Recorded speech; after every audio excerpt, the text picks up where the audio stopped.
नमस्कार प्यारे बच्चों, आप सभी का स्वागत है आपके YouTube चैनल शारदा क्लासेस पर। आज हम यूपी बोर्ड के क्लास 8 के मैथ के तीसरे चैप्टर घनमूल के अभ्यास 3A के क्वेश्चंस को सॉल्व करेंगे। तो चलिए शुरू करते हैं आज का वीडियो।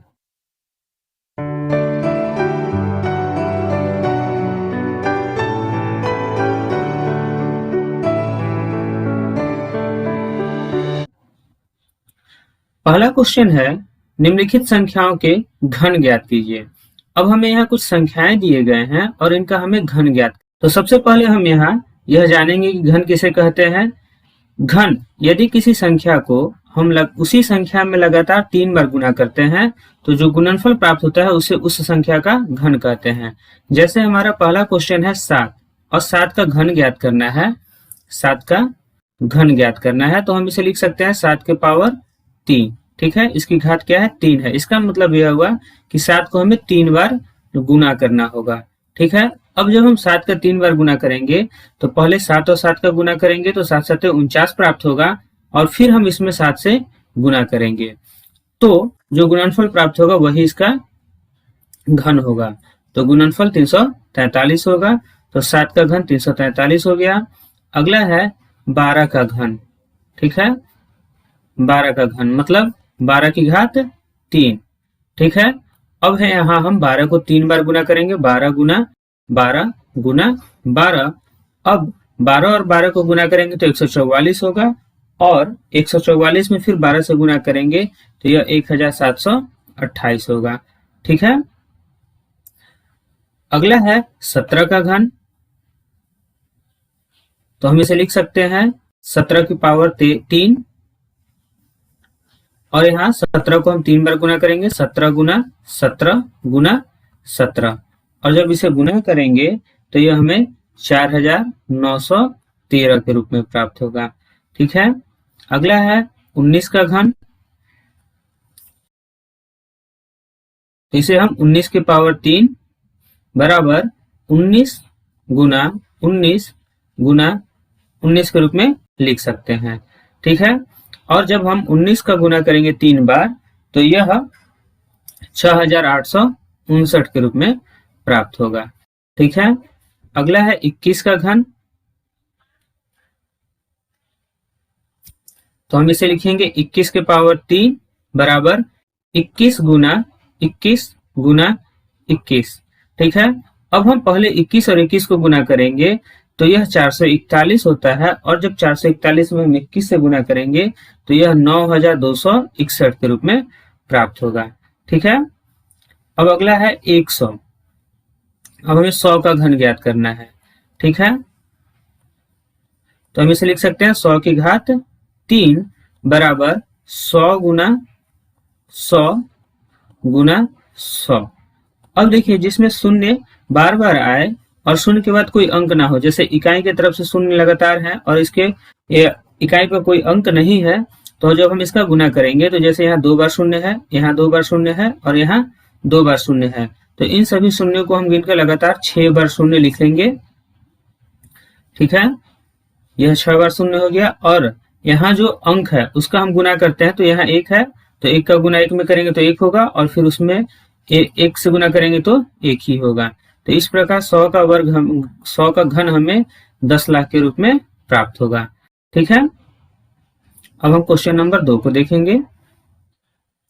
दूसरा प्रश्न है -5/9 का घन है। -5/9 का घन, तो हम यहाँ लिख सकते हैं -5/9 की घात 3। ठीक है, अब जब हम इसे विस्तार रूप में लिखेंगे तो यह -5/9 गुना -5/9 गुना -5/9। ठीक है, इसे अगर हम विस्तार रूप में लिखेंगे तो इस प्रकार लिख सकते हैं। अब देखिए यहाँ भी माइनस है, इसमें भी माइनस है और इसमें भी माइनस है, मतलब -3 बार आया है। तो यह माइनस से यह माइनस जब गुना होगा तो यह प्लस हो जाएगा या फिर कट जाएंगे और यह माइनस से जब गुना होगा तो माइनस होगा, मतलब हमारा उत्तर यहाँ माइनस में होना चाहिए। और 5 का गुना जब 5 में करेंगे तो 25 होगा और फिर 25 का गुना 5 में करेंगे तो 125 होगा। ठीक है, तो 125 बटा 9 और 9 का गुना करेंगे तो 9 9 81, और 81 में 9 का गुना करेंगे तो 729 प्राप्त होगा। इस प्रकार हमारा आंसर -125/729 होगा और विकल्प नंबर 4 सही होगा। यहाँ हमने एक चीज सीखा कि यदि कोई संख्या ऋणात्मक संख्या है और उसका घन हम ज्ञात करते हैं तो उसका घन भी हमें ऋणात्मक रूप में प्राप्त होता है, ठीक है। परंतु वर्ग में ऐसा नहीं होता था। यदि कोई ऋणात्मक संख्या है तो उसका वर्ग हमें धनात्मक प्राप्त होता था, ठीक है। अब हम क्वेश्चन नंबर 3 को देखेंगे। तीसरा प्रश्न है, निम्नलिखित में से कौन सी संख्याएं पूर्ण घन है, ठीक है। इनमें से कौन सी संख्या पूर्ण घन है? तो हम सबसे पहले यह जानेंगे कि पूर्ण घन संख्याएं होती क्या है, ठीक है। पूर्ण घन संख्या किसे कहते हैं? तो वे संख्याएं, जैसे मान लिया कि 1 का घन 1 होता है, 2 का घन 8 होता है, 3 का घन 27 होता है, 4 का घन 64 होता है। तो इन संख्याओं को, जो किसी भी संख्या का घन हो, उसे हम पूर्ण घन संख्याएं कहते हैं। अब इसके बीच में जो भी संख्याएं हैं जैसे 2, 3, 4, 5, 6, 7, ये सभी पूर्ण घन संख्याएं नहीं है। इसी प्रकार इनके बीच में है 9, 10, 11, तो ये सभी संख्याएं पूर्ण घन संख्याएं नहीं है। तो हमसे यहाँ पूछा गया है कि कौन सी संख्याएं पूर्ण घन है, तो इसे हम कैसे ज्ञात करते हैं, इसे देखेंगे। तो पहली संख्या है 64, ठीक है। तो 64 का जब हमें घन ज्ञात करना हो तो हम इसे करनी में इस तरह लिखेंगे और इसके अंदर 3 लिखते हैं। इसका मतलब यह हुआ कि इस करनी के अंदर जो भी संख्या है, अगर हम उसका अभाज्य गुणनखंड करें या उसे गुणनखंड करें तो 3 का समूह बनाकर उसे अलग करते हैं, ठीक है। तो सबसे पहले हम 64 का अभाज्य गुणनखंड करेंगे। सबसे पहले इसमें हम 2 से भाग करेंगे, 2 से इसमें 32 बार में भाग लगेगा, ठीक है। फिर 2 से 32 में 2 से भाग करेंगे 16 बार में, 16 में 2 से भाग करेंगे 8 बार में, 8 में 2 से भाग करेंगे 4 बार में, और फिर 4 में 2 से भाग करेंगे 2 बार में, फिर 2 से 2 को भाग करेंगे 1 बार में। इस प्रकार 64 का अभाज्य गुणनखंड हमें 2 गुना 2 गुना 2 गुना 2 गुना 2 गुना 2 के रूप में प्राप्त हुआ। अब देखिए यहाँ हमने 3 लिखा है, करनी के अंदर 3 लिखा है। इसका मतलब यह हुआ कि इसके अंदर जो भी संख्याएं हैं उसमें हमें 3 का समूह बनाना है। तो देखिए यह 2 का 3 का समूह बना और यह 3 का समूह बना। अब यहाँ 3 का समूह बन रहा है, इसका मतलब यह है कि 64 एक पूर्ण घन संख्या है। अब देखिए इसमें से 1 2 बाहर निकलेगा और इसमें से 1 2 बाहर निकलेगा और इसका घनमूल जो प्राप्त होगा वह 4 होगा। तो हम यहाँ लिख सकते हैं, अतः 64 एक पूर्ण घन संख्या है, ठीक है। पूर्ण घन संख्या है, ठीक है। अब हम अगली संख्या को देखेंगे। अगला संख्या है 216, ठीक है। अब यह पूर्ण घन है या नहीं, यह चेक करने के लिए हम इसके अभाज्य गुणनखंड करेंगे और इसे भी हमने करनी के अंदर 3 के अंदर रखा है, ठीक है। अब 216 का हम अभाज्य गुणनखंड करते हैं। इकाई के स्थान पर 2 6 है, इसका मतलब 2 से भाग लगेगा। 2 से 2 में भाग करेंगे 1 बार में, 1 में भाग नहीं लगेगा तो हम 0 लिखेंगे और 6 में भाग करेंगे 8 बार में, ठीक है। फिर 2 से भाग करेंगे 10 में 5 बार में और 8 में 4 बार में, ठीक है। फिर 2 से भाग करेंगे 27 दूनी 54। अब 2 से भाग नहीं लगेगा, अब 3 से भाग लगेगा। 3 9 27, फिर 9 में भाग करेंगे 3 से, 3 3 9 और फिर 3 में भाग करेंगे 3 से, 3 एकम 3। अब 216 का अभाज्य गुणनखंड हमें 2 गुना 2 गुना 2 गुना 3 गुना 3 गुना 3 के रूप में प्राप्त हुआ। अब करनी के अंदर यहाँ 3 लिखा हुआ है, इसका मतलब है कि हमें यहाँ 3 का समूह बनाना है। अब देखिए यहाँ अभाज्य गुणनखंड में 3 का समूह बन रहा है, तो यहाँ से यह 2 निकलेगा और यहाँ से 3 निकलेगा, तो यह 2 3 6 हो गया, मतलब यह 6 का घन है, ठीक है। इसका मतलब यह हुआ कि 216 एक पूर्ण घन संख्या है, तो हम लिखेंगे अतः 216 एक पूर्ण घन संख्या है, ठीक है। अब हम अगली संख्या को देखेंगे। अगला संख्या है 243। ठीक है, अब इसे देखना है कि यह पूर्ण घन संख्या है या नहीं।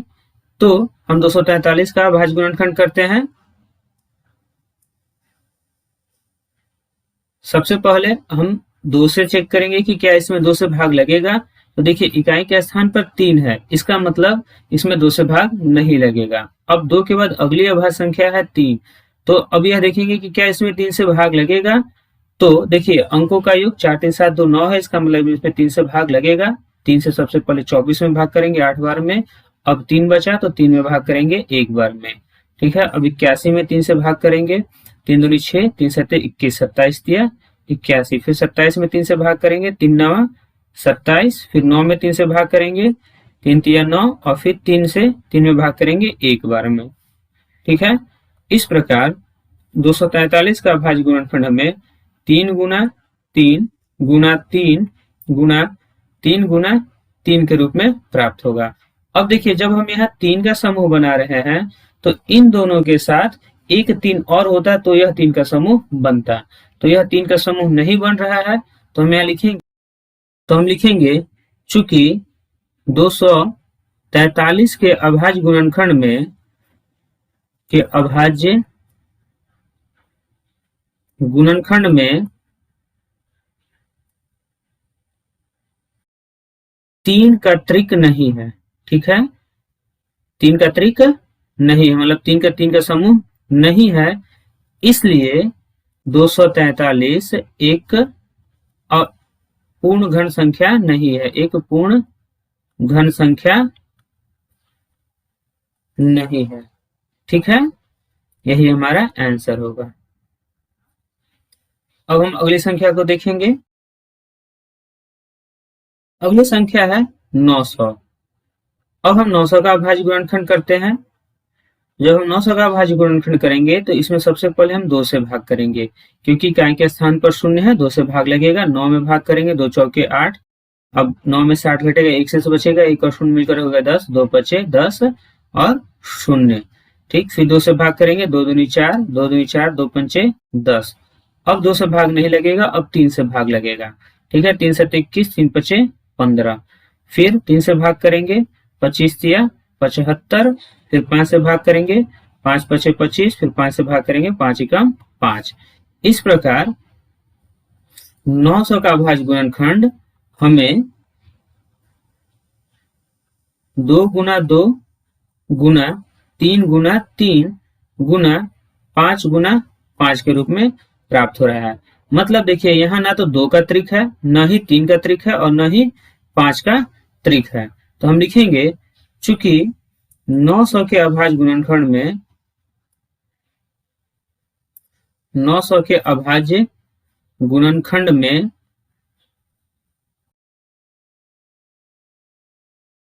2, 3 तथा 5 का त्रिक नहीं है, 5 का त्रिक नहीं है, इसलिए 900 एक पूर्ण घन संख्या, एक पूर्ण घन संख्या नहीं है। ठीक है, यही हमारा आंसर होगा। अब हम अगली संख्या को देखेंगे। अगला संख्या है 1728। ठीक, अब हम 1728 का अभाज्य गुणनखंड करते हैं। सबसे पहले हम इसमें 2 से भाग करेंगे, क्योंकि इकाई के स्थान पर 8 है तो 2 से भाग लगेगा। 17 में भाग करेंगे, 2 8 16, 1 से बचेगा, 1 और 2 मिलकर होगा 12, 2 छक्के 12। अब 8 में भाग करेंगे 4 बार में, 2 चौके 8। फिर 2 से भाग करेंगे, 2 चौके 8, 2 तिया 6, 2 दूनी 4। फिर 2 से भाग करेंगे, 2 दूनी 4, 2 एकम 2, 2 छक्के 12। फिर 2 से भाग लगेगा, 2 एकम 2, 1 में भाग नहीं लगेगा तो हम 0 लिखेंगे। अब 16 हो गया, 2 8 16। फिर 2 से भाग करेंगे, 5 दूनी 10, 2 चौके 8।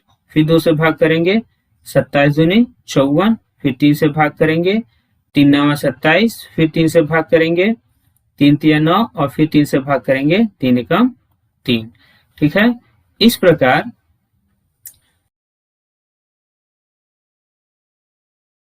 1728 का अभाज्य गुणनखंड हमें 2 गुना 2 गुना 2 गुना 2 गुना 2 गुना 2 गुना 3 गुना 3 गुना 3 के रूप में प्राप्त हुआ।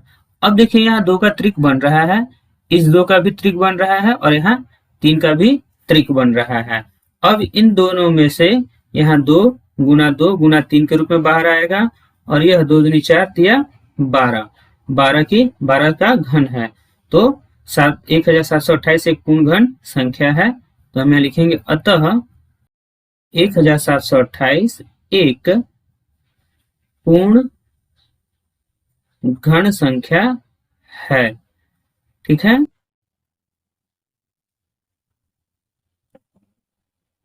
अगला संख्या है 1,06,480। ठीक है, अब हम इसका अभाज्य गुणनखंड करेंगे तो 1,06,480 में सबसे पहले हम 2 से भाग करेंगे क्योंकि इसकी इकाई के स्थान पर 0 है।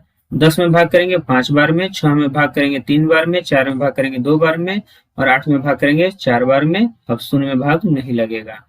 ठीक है, फिर 2 से भाग करेंगे, 2 दूनी 4, 1 से बचा, 1 और 3 मिलकर होगा 13, तो 2 छक 12, फिर 1 बचेगा, 1 और 2 मिलकर होगा 12, 2 छक 12, 2 दूनी 4 और 0। फिर 2 से भाग करेंगे, 2 एकम 2, 2 तिया 6, 2 तिया 6, 2 एकम 2 और 0। ठीक है,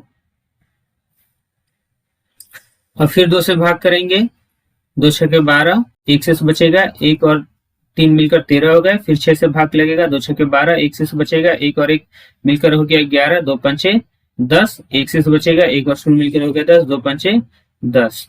अब देखिए 2 से भाग नहीं लगेगा। अब इसमें 5 से भाग लगेगा, तो 5 से भाग करेंगे, 6 में 1 बार में, 1 से बचेगा, 1 और 6 मिलकर हो गया 15, 5 तिया 15, 1 से बचेगा, फिर 1 और 5 मिलकर हो गया 15, 5 तिया 15 और 5 एकम 5। अब इसमें 11 से भाग लगेगा। ठीक है, तो हम लिखेंगे 11, 11 से इसमें 121 बार में भाग लगेगा क्योंकि यह 11 का घन है। और फिर हम 11 से भाग करेंगे 121 में, तो 11 बार में भाग लगेगा।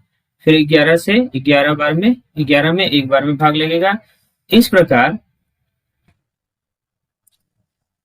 1,06,480 का अभाज्य गुणनखंड हमें 2 गुना 2 गुना 2 गुना 2 गुना 5 गुना 11 गुना 11 गुना 11 के रूप में प्राप्त हुआ। अब देखिए यहाँ 2 का त्रिक बन रहा है और 5 का भी, 11 का भी त्रिक बन रहा है, परंतु 2 और 5 का त्रिक नहीं बन रहा है। तो हम यहाँ लिखेंगे चूंकि 1,06,480 के अभाज्य गुणनखंड में, के अभाज्य गुणनखंड में 2 गुना 5 का त्रिक नहीं है, त्रिक नहीं है, इसलिए 1,06,480 एक पूर्ण घन संख्या नहीं है, पूर्ण घन संख्या नहीं है। ठीक है, अब हम अगली संख्या को देखेंगे। अगली संख्या है 3,63,000। अब इसका हमें बताना है कि यह पूर्ण घन संख्या है या नहीं। तो सबसे पहले हम इसका अभाज्य गुणनखंड करेंगे। इसमें हम सबसे पहले 2 से भाग करेंगे। ठीक है, 2 से भाग करेंगे 3 में, तो 1 बार में, अब 1 से बचेगा, 1 और 6 मिलकर होगा 16, 2 8 16, फिर 3 में भाग करेंगे, 2 एकम 2, 1 से बचेगा, 1 और 0 मिलकर होगा 10, 2 पंचे 10। अब यहाँ हम 2 शून्य लगा लेंगे क्योंकि इसमें भाग नहीं लगेगा। अब 2 से भाग करेंगे 18 में, 2 9 18, 1 में भाग नहीं लगेगा तो उसके लिए हम यहाँ 0 लिखेंगे और 1 और 5 मिलकर होगा 15। अब 7 बार में भाग लगेगा, 2 7 14, 1 से बचेगा, 1 और 0 मिलकर होगा 10, 2 पंचे 10। ठीक है, फिर भाग नहीं लगेगा तो 0 लिखेंगे। फिर 2 से भाग करेंगे 9 में, 4 बार में, 2 चौके 8, 1 से बचेगा, 1 और 0 मिलकर होगा 10, 2 पंचे 10, 2 तिया 6, 7 में से 6 घटेगा, 1 से बचेगा, 1 और 5 मिलकर होगा 15, 2 सते 14, 1 से बचेगा, 1 और 0 मिलकर होगा 10, 2 पंचे 10। अब इसमें 3 से भाग लगेगा, 3 से भाग करेंगे 3 एकम 3, 4 में से 3 घटेगा, 1 बचेगा, 1 और 5 मिलकर होगा 15, 3 बचे 15, फिर 3 में भाग करेंगे एक बार में, 7 में भाग करेंगे 3 दूनी 6, 1 से बचेगा, 1 और 5 मिलकर होगा 15, 3 बचे 15। अब इसमें 5 से भाग लगेगा, 5 दिया 15, 1 में भाग नहीं लगेगा तो 0 लिखेंगे, 1 और 2 मिलकर होगा 12, 5 दूनी 10 और 5 बचे 25। फिर 5 से भाग करेंगे, 5 छके 30, भाग नहीं लगेगा, 0 लिखेंगे, 5 बचे 25। फिर 5 से भाग करेंगे, 5 एकम 5, 5 दूनी 10, 5 एकम 5। अब इसमें 11 से भाग लगेगा 11 बार में, और फिर 11 से भाग लगेगा एक बार में। ठीक है, तो इस प्रकार 3,63,000 का अभाज्य गुणनखंड हमें 2 गुना 2 गुना 2 गुना 3 गुना 5 गुना 5 गुना 5 गुना 11 गुना 11 के रूप में प्राप्त हुआ। अब देखिए यहाँ त्रिक बनाने पर 2 का त्रिक बन रहा है और 5 का भी त्रिक बन रहा है, लेकिन 3 और 11 का त्रिक नहीं बन रहा है, तो हम लिखेंगे चूंकि 3,63,000 के अभाज्य गुणनखंड में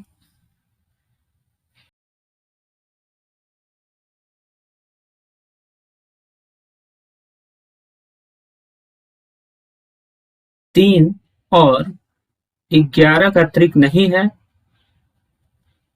का त्रिक नहीं है, इसलिए 3,63,000 एक पूर्ण घन संख्या